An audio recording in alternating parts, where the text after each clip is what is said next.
सभी को जय श्री राम।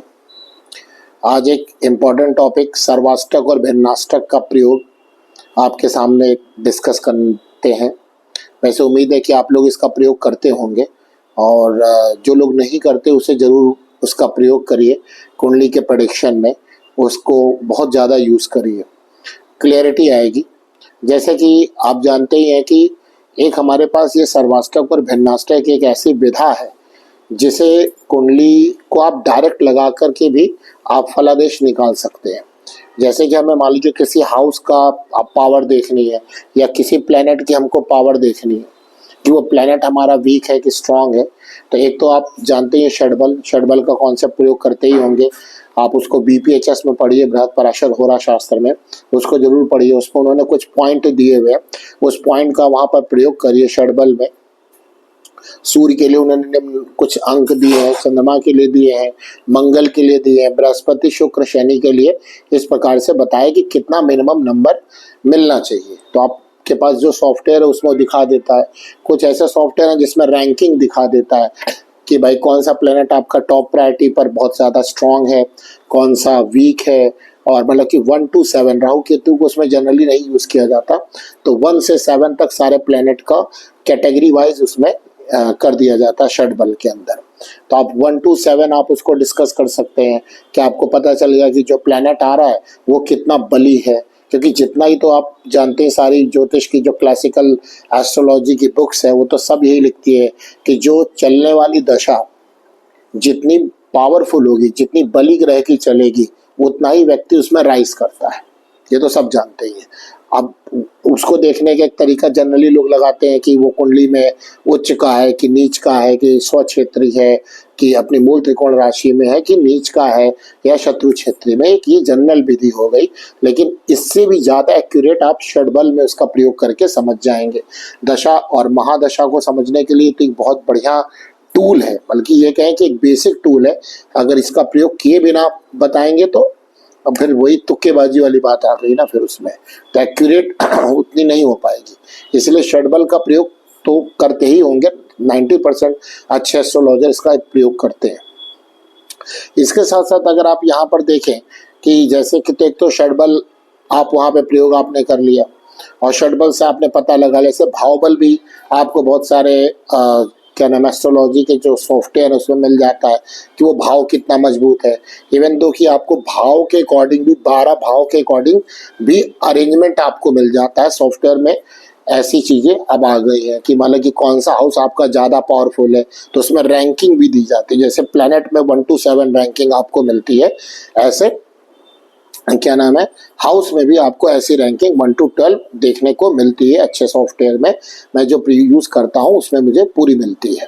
तो एक तो ये मेथड, इससे हम लोग पता लगा लेते हैं कि भाई जो प्लेनेट की चलने वाली दशा है कि वो कैसी जाएगी, वो किस हाउस में बैठा है, वो हाउस कितना पावरफुल है, क्या वो प्लेनेट उस हाउस को यूज कर पाएगा, खुद प्लेनेट कितना मजबूत है। ये सारी बातें हो गई। स्पेशली कोई क्वेश्चन आ गया आपके सामने कि भाई, और वो एक पर्टिकुलर हाउस से रिलेटेड है।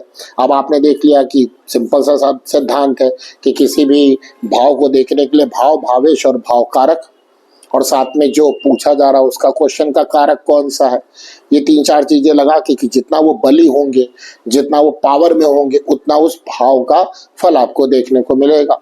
जैसे अगर धन की स्थिति देखनी है तो 2nd और 11th हाउस को देख लीजिए। इससे पहले मैंने आपको बताया था कि क्या धन योग होता है। धन योग मतलब कि 2nd और 11th का कनेक्शन त्रिकोण से हो जाए, यानी 5 और 9 से हो जाए। केवल इतना ही नहीं देखना कि वो, और साथ में ये देखना कनेक्शन तो हुआ पड़ा है, लेकिन साथ में ये देखना है कि वो जो कनेक्शन है वो प्लेनेट, कमजोर प्लेनेट के बीच में कनेक्शन है कि स्ट्रांग प्लेनेट के बीच में कनेक्शन है। हम मान लीजिए किसी का आपको कनेक्शन मिल गया भाई 11 का 5 से, 11 का 9 से कनेक्शन मिल गया, 2nd का 5 से, 2nd का 11 से कनेक्शन मिल गया, ज्यादा योग मिल गया, लेकिन वो प्लैनेट कमजोर है, जिस हाउस में बैठे वो हाउस कमजोर है, तो इतना बढ़िया रिजल्ट नहीं निकाल पाएंगे ना वो। ऐसे एजुकेशन की बात हो रही है और अप टू 12 तक की एजुकेशन की बात हो रही है, तो 4th हाउस सब्जेक्ट सिलेक्शन करना है तो 5th हाउस, व्यक्ति की बुद्धि कैसी है तो 5th हाउस, पंचम, पंचमेश और पंचम का कारक यानी बृहस्पति, और साथ में एजुकेशन का कारक बृहस्पति और बुध, बुध तो बुद्धि का कारक है। इसको देखना है तो कितनी वो पावर में, कितनी पावर में नहीं है। तो षडबल और भावबल दी बेस्ट कॉन्सेप्ट कहे जाते हैं। इनका प्रयोग 90% एस्ट्रोलॉजर उम्मीदें करते हैं, अगर नहीं कर रहे हैं तो रिक्वेस्ट है कि करिए, वरना सिर्फ तुक्केबाजी रह जाएगी, आपके प्रेडिक्शन सही नहीं जाएंगे। लेकिन उसके साथ साथ अगर आप यहाँ पे सर्वाष्टक का भी यूज करते हैं सिद्धांत, तो और एक्यूरेसी आपको समझ में आएगी। अब सर्वाष्टक में क्या आप कॉन्सेप्ट यूज करते हैं कि जैसे कि जो ये कॉन्सेप्ट है षडबल का, क्या उसके अलावा षडबल है, उसके अलावा सर्वाष्टक है, तो कभी कभी कंट्राडिक्शन भी देखा जाता है।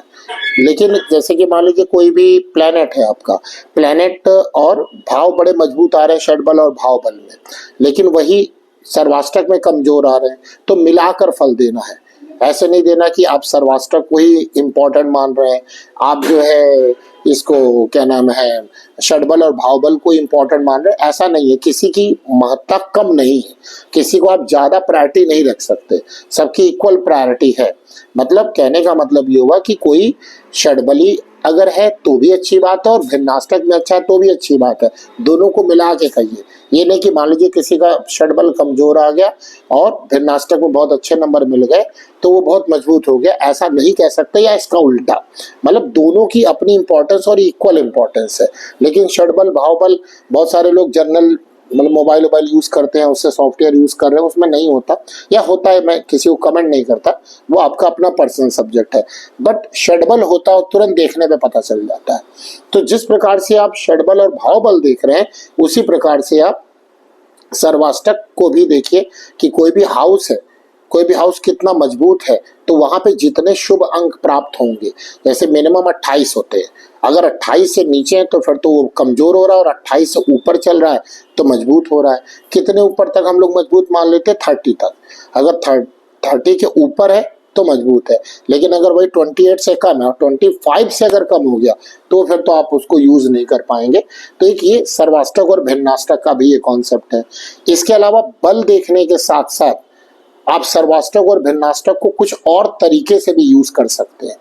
जैसे एक सिंपल मेथड है, बुक्स में भी मिलता है और लिखा भी है, उसमें ये बताते हैं कि जो जिस भाव में आपको सबसे ज्यादा अंक प्राप्त हैं, शुभ अंक प्राप्त हैं, 28 से 30 है, 32 है, 36, जो भी भाव है। वैसे तो जनरल बात बताई जाती है कि 6, 8, 12 में कम नंबर मिलने चाहिए और 9वें, 10वें, 11वें में बढ़ने चाहिए नंबर, और पहले भाव में बढ़ने चाहिए। तो ये तो एक जनरल विधि हो गई कि 9, 10, 11 में नंबर बढ़ने चाहिए और पहले हाउस में भी नंबर बढ़ने चाहिए, लेकिन 12वें में कम हो जाने चाहिए, और 10वें से ज्यादा नंबर 11वें में होने चाहिए। 9वें में भी ज्यादा है तो भी आपको लक सपोर्ट करेगा भाई, 9वें में ज्यादा है तो आप कोई भी काम करेंगे आपको भाग्य सपोर्ट करेगा, क्योंकि अल्टीमेटली आपको तो अपने जो लक्ष्य है उसका सपोर्ट तो चाहिए ना चीजों करने के लिए। भाई स्टार्ट करना अलग चीज हो गई, लेकिन वो चीज कंटिन्यू वैसे ही मिल रही है, ये आपका भाग्य है। तो 9th हाउस को वहां पे आपको पकड़ना पड़ेगा। 10th हाउस आपका कर्म है, अगर 10th हाउस से कम नंबर 11th हाउस में है तो आप जितना कर्म करेंगे उससे ज्यादा बेनिफिट आपको होगा नहीं। अब 10th हाउस से ज्यादा 11th हाउस में नंबर है तो आपको जो कर्म करेंगे उसमें बेनिफिट होगा। अब ऐसा नहीं है कि 10th हाउस में आपके मान लीजिए 32 नंबर है और 11th हाउस में आपके 34, 2-3 नंबर बढ़ गए, तो जितना कम करेंगे उतना ही आपको मिलेगा। यहाँ पर एक राव सर का भी कॉन्सेप्ट यहाँ पर है, उन्होंने बोला कि अगर जितना अचानक नंबर बढ़ जाए व्यक्ति की लाइफ में, उतना ही अचानक ग्रोथ होती है। जैसे मान लीजिए 10वें में किसी के चलिए 30 नंबर ले लिए और उधर 11वें में जाके सीधा 36, 38 आ रहे हैं, मतलब कर्म जरा सा करेगा, बेनिफिट खूब उठाएगा। यानी कि जो जैसे दशाएं हैं, दशाएं जिस प्लेनेट की चल रही हैं आप पर, वो जिस भाव में है उस भाव में जितने सर्वाष्टक मिले, अगली जो दशा आने वाली उसमें अगर एकदम हाई जंप हुई पड़ी है, डिफरेंस ज्यादा है, तो आप व्यक्ति उसी में उतना ऊपर उठ जाएगा, उतना ज्यादा। ये वैसे किसी किताब में नहीं मिला, ये राव सर की अपनी एक उसमें हमें देखने को मिला, उन्होंने लिखा भी राव सर ने कि जितना लिखा है, देखिए मैं पढ़ के दिखाता हूँ। If one house has a lower number of benefit point and the very next house has a much higher number, the person may experience a sudden rise. If the difference in very sharp, the rise may be spectacular, वो भी एकदम sharp होगा।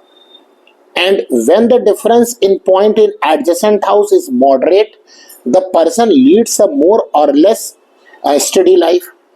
तो moderate अगर है उस हिसाब से मिलेगा, अचानक है तो एकदम अचानक वहां पर मिल जाएगा। तो ये बहुत एक अच्छा पॉइंट है यहाँ पर। इसमें दशाओं को इन्होंने तो एडजेसेंट लिया, और एडजेसेंट जो लिया वो 10th और 11th के लिए लिया है कि 10th से 11 में जितना ज्यादा एकदम अचानक उठा नंबर उतना ज्यादा वो व्यक्ति अपने में राइज करने लगता है। तो ये बहुत इंपॉर्टेंट पॉइंट है। एक यहाँ पर बताया जाता है, जब मान लीजिए जो आपको नंबर मिल गया वो आप तो चेंज नहीं कर सकते। अब कोई बोले कि अब नंबर मिल गया तो उसमें अफसोस करने की बात नहीं है, उसको यहाँ पर मॉडिफाई करना बताया गया।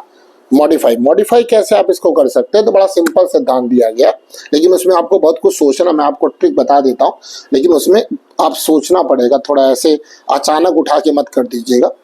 जैसे मान लीजिए किसी भी हाउस में आपके जितने ज्यादा नंबर है, ये तो आप जानते ही हैं कि 11th हाउस किसी भी हाउस से उसका बहुत बेनिफिशियल होता है, यानी सब कुछ आपको देने वाला 11th हाउस है। तो ये बताया गया कि जिस हाउस में आप कोई राशि होगी उसमें ज्यादा नंबर है, उस राशि को आप 11वें भाव में लेके चले जाइए, या उस भाव को आप अपना 11वां भाव मान लीजिए। और अब आप देख लीजिए कि जब वो 11वां भाव है तो पहला भाव कौन सा हो गया। जैसे एग्जांपल हम दे देते हैं आपको कि मान लीजिए किसी के 8वें भाव में बहुत ज्यादा नंबर मिलेंगे, तो अब इसमें आप जनरल पढ़ेंगे तो बड़ा अफसोस कहेंगे 8वें भाव में नंबर आ गया तो बड़ा कष्ट होगा, ये होगा, लेकिन वो तो लिखा है वो तो होगा। लेकिन हम कह रहे हैं उसका आप यूज कर लो ना। कैसे? 8वें भाव को आप 11वें भाव में पहुंचा दो तो आपका 10वां हाउस बन जाएगा लगन। 10वां हाउस आपका क्या बन जाएगा? लगन बन जाएगा। उसको अपने काम में यूज कर लो, उसकी राशि को यूज कर लो, वहां के प्लेनेट को अपने काम में यूज कर लो। ठीक है, समझ में आ रही बात? नहीं आ रही? अब जैसे तो जब आप इसको यूज कर लेंगे ना, क्योंकि लगन ही आपका क्या है वो दिखाता है कि आप क्या हैं, वो लगन ही दिखाएगा। तो लगन को आप यूज कर लीजिए। तो 10वें भाव को अगर आप यूज कर लेंगे, वो लगन में बैठा देंगे, तो 10वें भाव जैसे ही आपका लगन में जाएगा, यानी 10वें भाव से संबंधित आप काम करना स्टार्ट कर दीजिए। तेरे 10वां भाव तो सारे प्रोफेशन का, हाँ, तो आप उसी प्रकार से अपनी चीजों को उठाने लगी। यानी कि आप 8वें भाव को भी अगर काम में यूज करेंगे तो आपका लगन स्टार्ट हो जाएगा। या जैसे मान लीजिए 4थे भाव में किसी का बहुत ज्यादा पावर मिल गई, बहुत ज्यादा नंबर आ गए, तो 4थे भाव को अगर 11वें में डालेंगे तो 6ठा भाव आपका आ जाएगा क्या? लगन। तो 6ठा भाव नौकरी है, जॉब है अपना, वो आप करिए, आप देखिए उसमें अच्छा राइज करेंगे, उसमें अच्छा राइज करेंगे। किसी के 9वें भाव में बहुत अच्छे नंबर मिले तो 9वें भाव को उठा के डाल दीजिए आप 11वें हाउस में, तो फिर वहां से जो 11वां हाउस होगा वो आपका लगन बन जाए। 11वें हाउस को यूज करिए, वहां की राशि का प्रयोग करिए, तो आप बहुत अच्छी उन्नति कर सकते हैं। ये एक मेथड है, ये भी ऐसे भी प्रयोग कर सकते हैं। यहाँ पर एक बहुत अच्छा सिद्धांत मैं आपको बताने जा रहा हूँ, ये भी राव सर की बुक में ही है, राव सर की ही बुक में है ये। राव सर ने कहा कि जितने पॉलिटिशियंस हैं ना, उनका 6th हाउस और 11th हाउस का आपस में कनेक्शन होता है। जितना ये मजबूती वाला कनेक्शन होगा ना, वो व्यक्ति उतना बढ़िया पॉलिटिक्स में अपने आप को रख सकता है। उन्होंने इंदिरा गांधी का एग्जाम्पल दिया, आप इंदिरा गांधी कुंडली उठा के देखिए, उनका हाउस एक्सचेंज है 6th और 11th का हाउस एक्सचेंज है, देख लीजिए कुंडली में। और वहां पे सर्वाष्टक में नंबर भी बहुत अच्छे मिले हुए हैं, और वो प्लेनेट भी खुद भी बहुत अच्छे हैं, षडबली भी बहुत अच्छे हैं। तो जिसका 11th और 6th का कनेक्शन है वो बहुत बढ़िया पॉलिटिक्स कर सकता है। अब मान लीजिए कोई एक आदमी कहते मुझे पॉलिटिक्स नहीं करनी है और 6th और 11th का कनेक्शन, भैया आपके लिए जॉब बहुत अच्छी होगी। मतलब 6th हाउस का जो भी चीजें हैं ना, उससे आपको बेनिफिट ही मिलेगा। आप सर्विस रिलेटेड, मान लीजिए जॉब नहीं करना चाहते, बिजनेस करना चाहते, तो सर्विस रिलेटेड वर्क करिए। आप मतलब किसी को दूसरे को सर्विस प्रोवाइड करिए, ठीक है, तो आप बहुत जल्दी राइज करेंगे। रोग ऋण शत्रु तो खत्म ही हो जाएगा। आपको पता है इंदिरा गांधी कोई शत्रु नहीं था, मतलब शत्रु उसके सामने टिक नहीं पाता, थे तो बहुत, टिक नहीं पाता था। 6th 11 का कनेक्शन, जिसका 6th 11 का कनेक्शन है, उसमें 6th हाउस की जो चीजें हैं वो आपको उसमें जीत मिलेगी, किसी प्रकार के कंपटीशन में जीत मिलेगी आपको, कोई कोर्ट केस उसमें आप जीत जाएंगे, किसी भी चीज में आपको बेशक बहुत अच्छी जीत वहां की बट नहीं है। एक बात। दूसरे आप देखेंगे 6th और 11 का जो कनेक्शन है वो बहुत अच्छा कनेक्शन माना जाता है सभी चीजों को लेकर के।